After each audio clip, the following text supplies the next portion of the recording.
တာမန်ကျောင်းသူလေးတယောက်ကနေမျက်စိတမိတ်အတွင်းမှာတန်းကြွယ်သူထေးတယောက်ရဲ့အဖော်ဖြစ်သွားနိုင်မလားအခုမြင်နေရတဲ့မိန်းကလေးကတော့အော်ပြပွဲတစ်ခုမှာသူမကိုထိကဘာကြီးကဘာလှုပ်လာတဲ့သူထေးကြီးကိုအာမနာတန်းအော်ဟစ်ပြီးပညာပေးလိုက်တဲ့အန်နာပဲဖြစ်ပါတယ်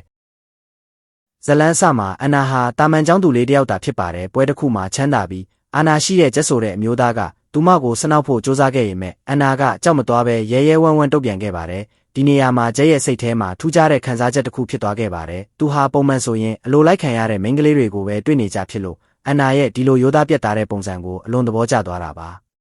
ကျက်ဟာအန်နာကိုပိုပြီးသိကျင်လာတဲ့အတွက်သူမကိုအကောင်းဆုံးဒီဇိုင်နာတွေဝတ်စုံတွေနဲ့ပြင်ဆင်ပေးပြီးအထက်တန်းလွှာလောကထဲကိုခေါ်ဆောင်သွားခဲ့ပါတယ်အန်နာဟာလည်းမှန်တဲ့ကသူမကိုသူမတောင်မမှတ်မိနိုင်လောက်အောင်လာပတဲ့ခဲဖီဗာတူဖြစ်ပြောင်းလဲသွားခဲ့ပါတယ်ဒါပေမဲ့သူမဟာအပြင်းပန်းပဲပြောင်းလဲသွားတာလားစိတ်တက်ကောပြောင်းလဲသွားမှာလားဆိုတာကစိတ်ဝင်စားဖို့ကောင်းလာပါတယ်